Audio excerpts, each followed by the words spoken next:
Bonjour à toutes et à tous. Aujourd'hui, nous nous retrouvons à nouveau pour évoquer une des expériences de vie de Gabriella. Bonjour Gabriella. Bonjour Sylvine, tu vas bien? Oui, ça va, ça va. Aujourd'hui, j'aimerais qu'on revienne sur encore les extraterrestres. On va dire que c'est un sujet redondant, mais en fait, c'est surtout que tu as eu plusieurs contacts avec ces êtres venus d'ailleurs, et sous différentes formes, hein. On en a évoqué une première, il y a un petit moment, à l'âge de tes 11 ans, qui était plutôt neutre, on va dire, hein, un individu, un être, assez positif et en même temps pas non plus déployant un truc d'amour, envahissant, quelque chose d'assez neutre. Mais par contre, tu as eu, des expériences un peu moins neutres, on va dire même peut-être des entités plutôt négatives, voire agressives. Heu, Est-ce que tu peux nous en toucher un mot? Nous raconter un petit peu, en tout cas l'une d'entre elles, peut-être pas la plus marquante, mais en tout cas l'une d'entre elles pour commencer, à nous donner une idée de ce que peuvent faire, ces petits êtres, magnifiques et merveilleux? Oui, tout à fait. Alors, c'est pas la plus marquante, c'est plutôt la plus traumatisante, on va dire. Parce que la première vidéo dont tu parlais, c'était en 76. Là, on passe en 98, sachant qu'entre la première année et la deuxième année, il s'est passé évidemment d'autres choses. Là, je vais vous parler des contacts beaucoup plus importants, beaucoup plus phénoménal, on va dire. Donc, celle de Périgueux, elle est aussi assez spéciale, voire, comme je disais tout à l'heure, plus que traumatisante. En fait, à l'époque, j'étais bien reliée à l'entité Cryon. Alors, j'expliquais dans plusieurs conférences que les entités et la reliance avec les entités, c'était pas terrible. Mais bon, il y a de ça 25 ans. Aujourd'hui, j'en suis plus là. On fera une vidéo là-dessus, d'ailleurs, si tu veux bien, Sylvine, sur le contact avec les entités, hein, les channels. Mmh. Et donc, pour pas le nommer, il s'appelait alors Cryon pour les Américains et Crayon pour les Français. Donc, je lisais pas mal de livres et pour la première fois en France, il venait faire une conférence à Périgueux. Donc, Carole Lee qui, lui, canalisait Crayon, qui, lui, vient aussi des Pléiades. Bon, donc je fais mes petites recherches et j'arrive à contacter l'organisateur pour la venue de Carole Lee. Donc, je l'appelle, je me présente en demandant des informations sur la conférence. Et tout à fait gentiment, alors qu'il ne me connaît pas, il me dit, écoute, moi, je t'invite chez moi, tu viendras à la conférence et comme ça, on fera connaissance. Bon, super contente. Donc, je passe les détails, je vais le rejoindre et ce monsieur habitait en haut d'une colline à Périgueux ou un petit village à côté, hein, je ne me rappelle plus vraiment du nom. Et il avait une maison et il vivait dans une forêt, on va dire.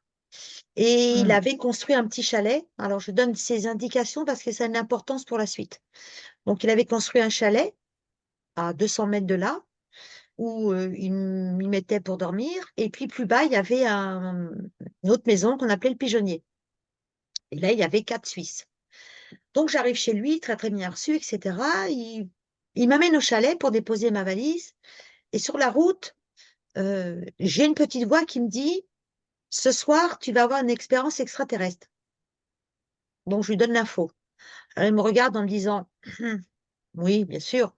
Il l'a pas dit, mais enfin, je pense qu'il l'a pensé, sans aucun jugement de sa part d'ailleurs, hein. Donc, je rentre dans le chalet, parfait, etc. Il faisait beau, il me laisse tranquille, je prépare ma petite nourriture. Et puis l'après-midi, je suis sur ce qu'on appelle le patio en train de lire. Et je lis quoi? Un livre de crayon. Et dans un passage, en tout cas sur une page, il y a une phrase qui est marquée aucune entité négative, non, une armée d'entités négatives ne peut pas te nuire. Et je vois cette phrase rentrer dans mon cerveau. Alors, ne me demande pas comment ça se passe. Ça fait ça. Je retiens. Arrive fin d'après-midi, je me dis, tiens, je vais aller voir les Suisses qui sont en bas, puisque on va être amenés à se rencontrer, vu que le lendemain, on devait se retrouver à la conférence. Donc, je descends la forêt, tranquillement. Toc, toc, toc, on m'ouvre, je me présente, très gentil, on boit l'apéro, etc. Puis dans la nuit, il me propose de me ramener au chalet. Oui, merci, super sympa parce que comme il faisait super nuit, donc on était en fait 5 en tout, mais il y en a une qui n'a pas voulu venir. J'ai compris après pourquoi, hein. Il s'avère qu'elle Mmh. était cardiaque. Bon, je pense qu'elle nous aurait fait une crise, hein, à ce moment-là. Donc, Mmh. elle reste, pardon, dans le pigeonnier et on monte. dans le chalet avec une torche, on s'allume, etc. Et je veux les inviter à rentrer dedans pour leur dire, vous voyez, Claude, il s'appelait Claude, l'organisateur, il a tout fait de ses mains, c'est vraiment bien. On rentre dans le chalet et me voilà complètement auto-hypnotisée ou je ne sais quoi, me retourner, aller direction la porte et rester devant et regarder dehors face aux arbres. Et là, descendre Mhm. soucoupe volante. Mhm. Donc, je pense que vous avez compris que j'ai pas ma langue dans ma poche, c'est-à-dire que je suis assez bavarde. Et là, il n'y a pas un mot qui sortait d'ici. Je sentais que j'étais coincée, en fait. Je pense qu'ils m'ont fermé les cordes vocales, je ne pouvais pas parler, hein. Et Et est-ce que ton ouais, corps, tu sentais que tu avais des mouvements possibles avec ton corps ou non, tout ton être était figé? non, tout mon être était figé. Mais ce qui m'avait D'accord. surtout choqué, c'est au niveau de la parole. Hmm. Et bah, comme ils m'ont vu, bah, ils sont sortis. Alors, et moi, je sentais, mais vraiment, pas des entités lumineuses. Mais alors, moins qu'on puisse dire. Surtout que la soucoupe volante, d'abord, elle n'était pas très grosse. Elle faisait peut-être, je sais pas, 2,50 m de large sur 2,50 m, Hmm. vraiment petite. Et elle était à peine 50 mètres du chalet. Donc, elle était vraiment proche. Mais elle n'avait pas touché sol, hein. J'avais une hantise, c'est de voir sortir des êtres. Là, je me dis, aïe, aïe, aïe. Bon, personne n'est sorti. Par contre, un des trois Suisses, euh, non, on était 4-5, oui, un des trois Suisses, pour pas le nommer, Roberto, descend un petit peu la pente et les appelle. Venez, venez, venez. Et je ne pouvais toujours pas parler. On dit, mais il est dingue, on va tous mourir. Mais j'étais dans Hmm. une terreur monstrueuse, rien à côté de ce qui s'est passé après. Et je voyais des gros phares rouges à 1 mètre du sol à peu près, et je voyais des petits gris. Mais alors les petits gris, je les ai vus en vision, pas en vrai si tu veux, pas comme le Pléiadien que j'avais vu à 11 ans. Je dessinais, si tu veux, voilà la forme des petits gris, et sans savoir à l'époque que les petits gris, ce qu'on appelle les Illuminati, avaient à peu près la hauteur d'1,20 m. Et moi, dans ma tête, je disais 1,20 m. Bon. Euh, et puis, je te répète, des gros phares rouges et après un espèce de vent qui n'est pas un vent. Donc, ça n'existe pas sur Terre. En tout cas, moi, à ma connaissance, je ne connais pas. Un vent qui bougeait dans les arbres. Et la secoupe Une était sorte de toujours souffle. Oui. Hmm. comme un souffle, mais qui n'est pas un souffle. Je ne peux pas expliquer. D'accord. C'est difficile à expliquer, hein. Et Hmm. bon, au bout de peut-être 10 minutes, je ne sais pas l'espace-temps là, le Suisse vient vers moi et me dit, bon, bah, on va y aller. Ah, oui, ils vont me laisser toute seule. Bon, c'était voulu, bien évidemment. Et je ne pouvais toujours pas parler. Pas parler. Mais eux voient la secoupe à ce moment-là Oui, ils voient la secoupe, sauf que le et lendemain, ils n'ont veulent pas s'en pu. aller. Pardon? En fait, il y a un truc dans cette scène où je m'interroge, tu sais, je me dis, moi, je suis avec toi, je vois une secoupe tomber, enfin arriver en tous les cas. Je suis pas sûre que je m'en vais. Je me dis, non, on va rester unis, hein, on va pas se disperser. Oui, mais je pense qu'ils ont été Du coup, influencés. c'est, voilà. Oui, mais à mon Hmm, avis, ils ont été d'accord, influencés. Influencés pour ça, parce que c'était des gens charmants. ouais, Quand tu vois la scène et que tu es dedans, tu comprends que tu ne contrôles rien. Donc, moi, j'ai rien pu contrôler, eux, pareil. Donc, une ils sorte de m'auraient dit, manipulation cérébrale. Ok. ah bah Hmm, complètement, complètement. Donc, hmm, ils sont partis, ils m'ont fait la bise, ils sont partis, et je reste bah, stoïque. Donc, chut, je rentre, je ferme la porte, et je mhm, me mets dans le lit. Alors, évidemment, je n'étais pas encore en pyjama. Il n'était pas question que je prenne mon temps pour me déshabiller et m'habiller. J'étais sous la couette, alors j'avais des pensées, mais horribles, qui étaient, je veux dormir, mais je veux pas dormir, parce que si je dors, qu'est-ce qu'ils vont me faire? Si je dors pas, ben, je le vis, j'ai peur. Mais la terreur, hein. mhm, Je voulais mourir, mais non, non, je suis pas venue pour mourir à 30 ans, donc non. Mais si je meurs pas, bah, je vais le vivre. Enfin, je te dis pas le mental, comment il s'est emmêlé, mais ça a duré 1 heure. Et en plus, hmm. j'entendais des bruits tout autour du chalet. Tu vois, dehors, j'entendais du bruit quand même. Quel genre de bruit, du coup? Euh, Des bruits de présence très proches du chalet, physique, ou de ronron du moteur de la navette, enfin, je sais pas, où se plutôt, souffle, justement. ce serait plutôt le moteur. Hmm, Plutôt là, cette espèce d'accord. de petite navette qui était mignonne en plus, hein. C'était Enfin, elle est mignonne sur le coup, mais C'est maintenant ça. j'en parle, elle est Mignonne, mignonne. mais de loin. Sur le coup, elle n'est pas De mignonne loin. du tout. Et ça tournait, ça tournait. Tu vois, comme Ok. une spirale en fait. Et d'un coup, au Hmm. bout d'une heure et demie, pas plus, je me souviens de la phrase de l'après-midi. Une armée d'identités négatives ne peut pas te nuire. Et là, dans ma tête, je leur ordonne en télépathie de partir. Et je me D'accord. surprends 30 secondes après euh, à me lever et à regarder à la fenêtre, pas dans la direction de la soucoupe, puisque c'est une porte sur l'autre panneau, si tu veux, du chalet, pour voir si Claude et sa femme étaient rentrés, puisqu'ils étaient sortis le soir, et savoir s'il y avait une lumière. Et je vois une lumière, donc je me dis, ils rentrent, il faut absolument que j'aille les rejoindre. Donc, je te prie de croire que j'ai pris mon courage à deux mains pour ouvrir la porte du chalet, ayant peur d'être confrontée avec eux en face à face, encore une fois. Bon, j'ouvre la porte, ils n'étaient pas là. Je cours, je cours, je cours. Je me rappelle, il y avait un poulailler, j'ai contourné, enfin bref, j'aurais pu tomber en pleine nuit. J'arrive avec une langue jusqu'à par terre. Au secours, au secours, au secours. Je frappe à la porte et une jeune fille m'ouvre. Et je lui explique le truc. Alors, elle a vu qu'évidemment, j'étais affolée. Et je lui dis, bah, écoute, Claude, il est rentré. Elle me dit, bah non, pas du tout. Puis elle me dit, pourquoi la lumière dehors est allumée? Elle me dit, je l'ai éteinte. Ne cherchons pas à comprendre. Il y a sans doute des entités de mon côté, je dis ça, j'en sais rien, qui ont Hmm. allumé la lumière pour m'obliger, entre guillemets, à aller de l'autre côté, parce que si j'avais vu la lumière éteinte, je pense que je ne serais pas allée voir Mhm. Claude. Je me serais dit, il dort, je ne vais pas aller déranger, tu vois. Donc Mhm. cette lumière m'a aidée, en fait. Donc je rentre dans la maison et c'était la fille de Claude. Et D'accord. Claude arrive une demi-heure après. Donc j'explique mon cas et ils me disent, bah oui, ici c'est assez bourré d'entités quand même extraterrestres. Ah ouais, super. Et alors ça fait 10 ans, ça faisait 10 ans qu'ils habitaient dans ce coin à peu près, et ils étaient toujours à la recherche d'un contact. Moi j'arrive le soir vlant. Bon, déjà ils n'ont pas compris. Moi non plus, je te rassure.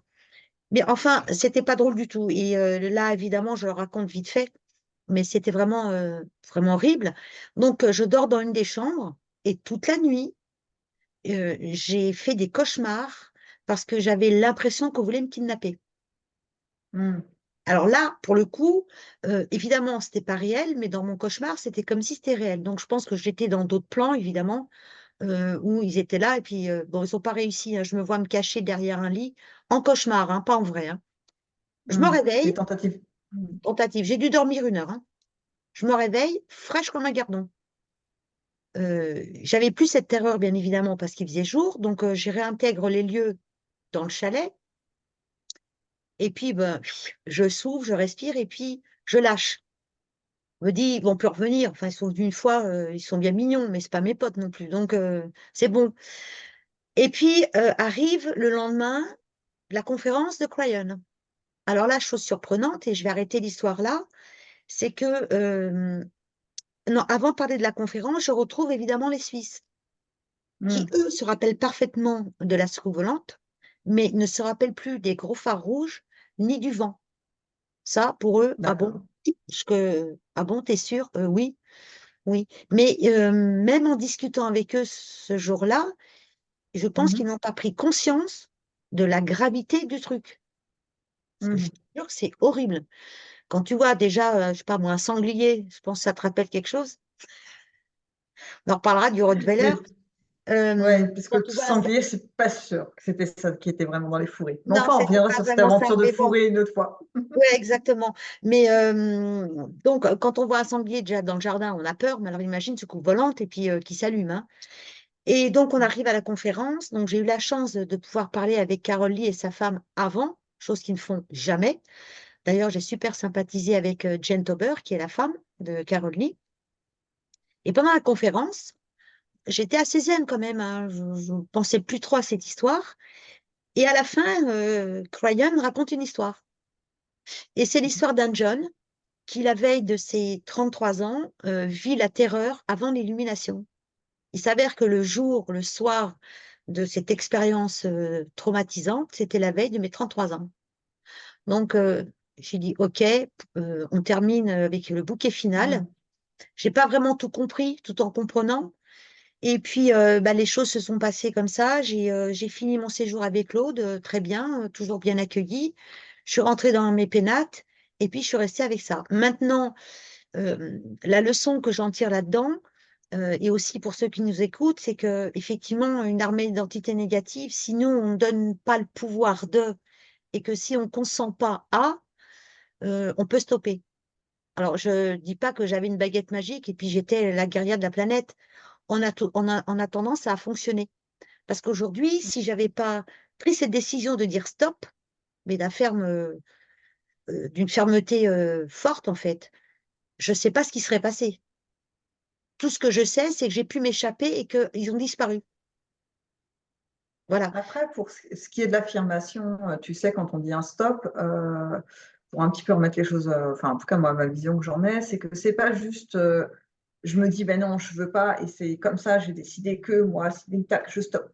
En fait, c'est peut-être que c'est de ça qu'il s'agit, ce que tu as vécu, c'est que c'est pas que notre incarnation, notre être incarné qui dit stop, c'est une espèce de connexion avec notre conscience supérieure qui, elle, a peut-être une autre aura, qui peut faire ce stop quand on est bien connecté, entre guillemets. Pas Et complètement. donc, je pense que c'est ça, cette idée de stop.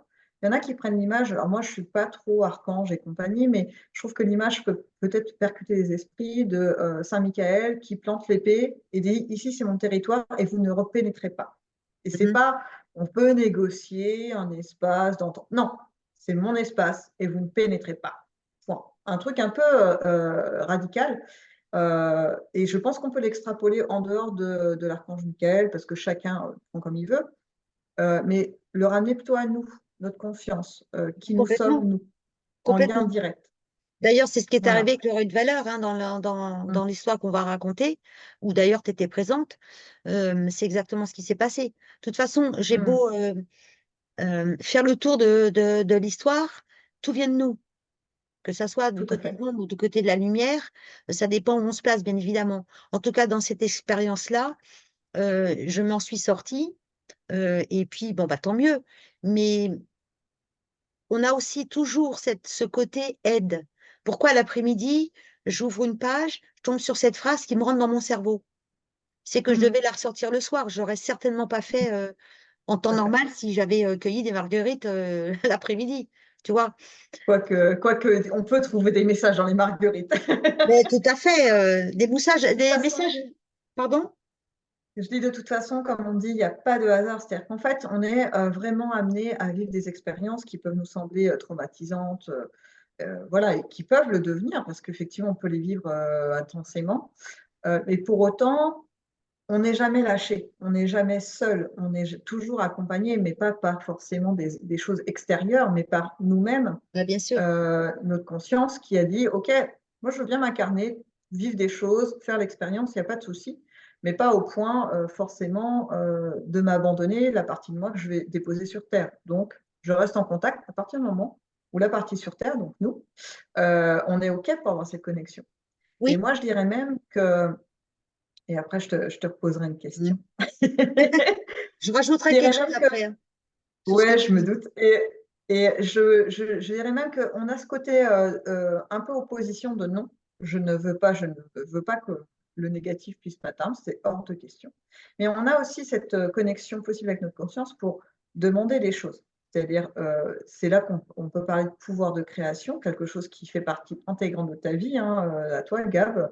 Donc c'est pour ça que je pense que cette connexion à ta conscience, elle est extrêmement fluide. En tout cas, moi, je rarement rencontré des gens où la création est aussi rapide. C'est-à-dire que, je vous donne un exemple, elle pense meuble à chaussures, elle en trouve un limite devant sa porte. Voilà, C'est un c'est peu un peu ça. l'exemple.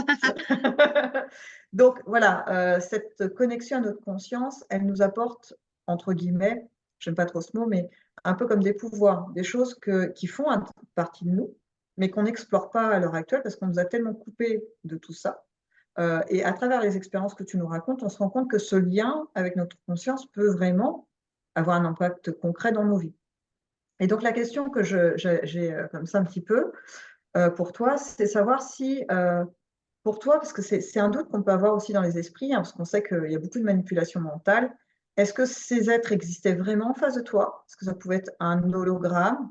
Est-ce qu'on était sur une attaque énergétique, quelque chose comme ça, parce que j'ai en tête comme cette phase où tu dis que tu ne peux pas parler, ton corps est un peu immobilisé, les autres sont manipulés, entre guillemets, au niveau cérébral pour partir, te laisser. Donc moi, cette phase-là m'interroge un petit peu. Du coup, je ne sais pas comment toi, tu la vois aujourd'hui. Il est possible que cette expérience était un hologramme. Je dis il est possible Hmm, parce que je n'ai pas la même impression, si tu veux, émotion, que lorsque j'ai fait la rencontre avec ce grand être blond. hmm, d'accord. Ça n'a rien à voir. Je pense que d'abord, on voulait vraiment, réellement me faire du mal, ça c'est Mhm, sûr, puisque j'expliquais dans notre vidéo que j'étais confrontée de nombreuses fois avec l'ombre et la lumière. Donc là, on voulait vraiment du mal. Donc c'était peut-être aussi, je pense pas que c'était pour me tester. Je pense que c'était vraiment un Z négatif qui était là pour me nuire. Bon, je m'en suis sortie, tant mieux. Et hologramme ou pas, en fait. Le fait est hmm, là, il y avait quand même une entité négative. Aujourd'hui, si ça m'arrivait, je ne sais pas du tout comment je me comporterais. Je pense que je me comporterais différemment, moins dans la hmm, terreur. Enfin, en tout cas, je ferais ce qu'il faut avec cette conscience dont tu parles. Et pour finir, tu parlais d'aide extérieure. Alors oui, effectivement, quand on est conscient, on a une conscience, on n'a pas besoin de d'aide extérieure. Enfin, tout du moins, c'est pas visible, c'est pas palpable. Il n'y a hmm, pas de paramètres. Par contre, il y a des gens qui ne sont pas au courant. Et quoi qu'il arrive, on a toujours une aide. Et cette aide-là peut être effectivement extérieure. Si je prends le cas du livre que j'ai lu l'après-midi, c'est mhm, palpable. Mon livre, j'avais une matière. Donc, c'est une aide, c'était une aide. Dans d'autres expériences, tu as des aides qui sont antérieures ou qui se produisent pendant. Bon, ce n'est hmm, pas uniquement, enfin, on n'est pas encore arrivé à une conscience supérieure pour pas avoir du tout d'aide, si tu veux, comme je disais, extérieure, mais plus on mhm. avance dans cette conscience, moins on a accès à des signes. Là aussi, un jour, on pourra Oui, parler des signes parce que j'entends tellement de gens qui font leur vie en fonction des signes. Les signes, c'est trompeur, hein. C'est très oui. trompeur. C'est une Et projection de ce que nous, on veut, en fait. Bon, on va pas parler de ça exact, maintenant. Et donc, exactement. le signe, c'est vous, hein, à partir du moment où vous avez conscience de votre conscience et que vous êtes relié à votre divinité, si vous savez que vous en avez une et que ça existe, bah, il y a rien qui peut nous attendre ou nous atteindre ou pas Hmm, grand-chose. Si on reparle des hmm, vaccins, pour faire 30 secondes, ceux qui ont peur, on est dans les filets d'œufs. Quand on n'a pas peur, inexistant, inexistant. Et en fait, on fait sa vie comme on l'avait fait avant. Voilà. Donc, les entités négatives ou de la magie noire, on parlait d'entités négatives, mais c'est pareil. Le nombre de clients, beaucoup moins maintenant, peut-être parce que je suis en Bretagne et que on en parle moins, mais dans la région parisienne d'où je viens, j'ai eu énormément de clients qui pensaient être atteints de magie, de sorcellerie. Oui, il y en avait hmm. mais en même temps, tu ouvres une porte à ça. Donc, la magie C'est ça. noire, inconsciemment, je dis bien inconsciemment, tu consens à ce qu'on vient de t'attaquer. Mais en même temps, le paradoxe, c'est que si on t'attaque, tu as des problèmes, mais dans les problèmes, tu apprends des choses que tu dois apprendre. Comme, Ouais, on, oui, tout à fait. comme Il n'y a pas de l'expression, hasard. nos ennemis et les épreuves sont nos amis, hein, de toute façon. Jusqu'à un certain point, il y en a, ça fait quand même mal. Non, voilà, je pense qu'on peut peut-être conclure là-dessus, Clôturer? sauf si tu as une dernière chose par rapport à cette histoire que tu viens de nous Non, relater. non, non, bah tu sais, il y aurait toujours des choses à dire, mais Oui, je me doute. voilà. Euh, et, eh bien, nous pouvons conclure du coup sur cette vidéo en vous souhaitant à toutes et à tous une excellente journée et rendez-vous à la prochaine vidéo. Au revoir. À bientôt. Bye bye.